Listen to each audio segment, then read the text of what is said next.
What's up, guys? It's Lefty here, and we are talking NFL Super Wildcard Weekend. I'm going to break down all the different angles, cover some game theory and market analysis for all six matchups.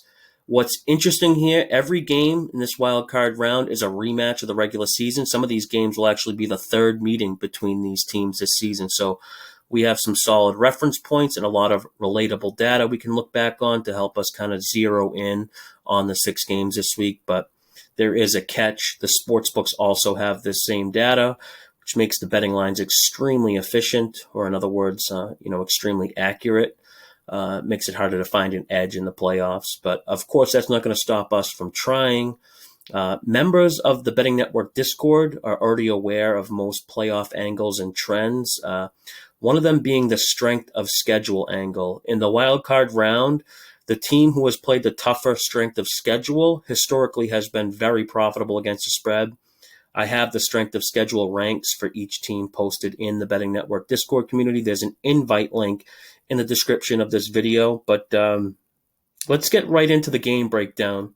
We're going to be heading to Florida for the Chargers and Jaguars matchup, and like every game this week, this is a rematch from the regular season. These two teams met back in week 3 in September. Jags went out to LA and just walloped the Chargers 38-10. The Jags had over 400 yards of total offense. Trevor Lawrence threw 3 touchdowns. The line for that game opened Chargers -10, but it closed -6.5 because that game was the start of all the Chargers injuries. Justin Herbert was dealing with a serious rib injury, probably shouldn't even have played in that game. There was no Keenan Allen. Several starters on the defensive side were missing. And then Pro Bowlers, Rashawn Slater and Joey Bosa got hurt in that game. And those turned out to be injuries the Chargers dealt with all season. And that's what kind of makes this wild card matchup against the Jags so tough to break down.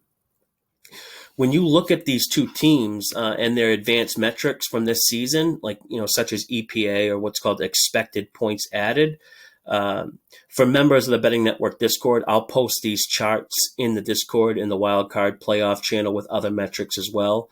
But we can see here the Jags are noticeably better on both sides of the ball. The Jags are top 10 in both offensive and defensive EPA, while the Chargers are rated outside the top 10. So from a numbers perspective, the Jags are the better team. So why are they underdogs at home here? And the reason, I guess, really is this Chargers team now isn't the same team we've seen all season. The Chargers are finally healthy for the first time all season. They got a bunch of players back the past few weeks. So they're being favored more so based on their potential, I guess, than rather their body of work this season. Both teams enter this game as money makers recently. Jags are 4-1 against the spread their last 5 games. Chargers are 4-0-1 against the spread in their last 5 games. Now, the main concern I have with the Jags is their strength of schedule. They've had the 5th easiest opponent strength of schedule in the league. They've had a pretty easy schedule, especially when you look at opposing offenses faced. And it's not really like their defensive numbers are good. Even the last 3 weeks of the season, Jacksonville, they held their opponents to 3 points, 3 points, and 16 points. But if you look at the opposing QBs faced during that span, it was the Jets with a combination of Zach Wilson and Chris Streveler. Then it was the Texans with Davis Mills, and then Jeff Driscoll came in a little bit there. And then last week it was Josh Dobbs, who actually played well but had a lead going into the fourth quarter. And really it was just one bad play was the difference in that game. Otherwise, it'd be the Titans in this game instead of Jacksonville. But the Jaguars have been good in the fourth quarter. They got 5 fourth-quarter comebacks this year. But my point really is anytime the Jags have gone up against an above-average offense, they've struggled big time. And when you adjust their numbers for strength of schedule, this Jacksonville's defense starts to look pretty suspect, especially against the pass. I have them ranked 30th in the league, and offensively, I'm not super high on Trevor Lawrence. I know his numbers have been great, but I just think he has some weaknesses that are disguised by like a combination of first, very good coaching, solid offensive line play, and then skill position players. There's a popular angle betting against QBs making their first start in the playoff game, which we basically can throw that out here because both QBs are going to be making their playoff debut in this game. But you could look at last week's game for Trevor Lawrence like a playoff game. So I do minimize that angle less here, which kind of benefits the Jags. But regardless, I do think Herbert has the edge, but it's also tough to back them in this game. The Chargers are probably in the toughest scheduling situation of any team in the playoffs. They played at Denver last week in high altitude. They go back home to LA. Now they fly across country on a short week.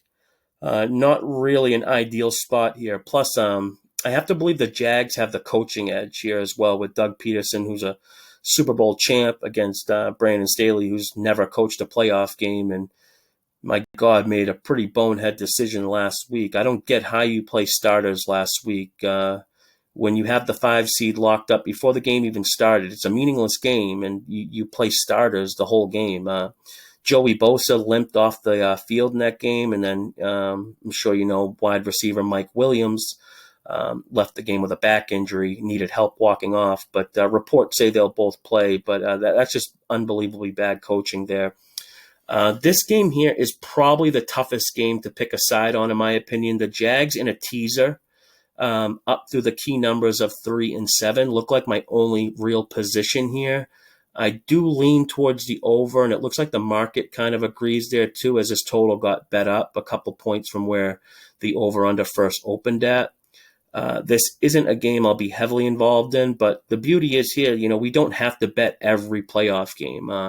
And that's definitely a mistake a lot of recreational bettors make, forcing bets just because it's a playoff game, even if they don't, clearly have, an opinion on one side. My goal is to make money when betting, and that's pretty much impossible to do if you're betting every game, side and total, especially when you don't feel like you have an edge.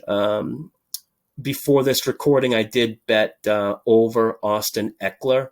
36.5 receiving yards. That just number seems short here with how Jacksonville has struggled, defending running backs in the passing game. But that's going to do it for this one. Make sure to check out my other game breakdowns. I'll link one in the top right-hand corner now.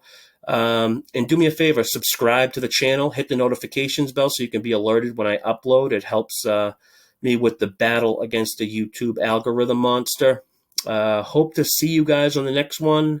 Until then, good luck with your bets, and as always, may all the refs' calls and all the loose balls go your way.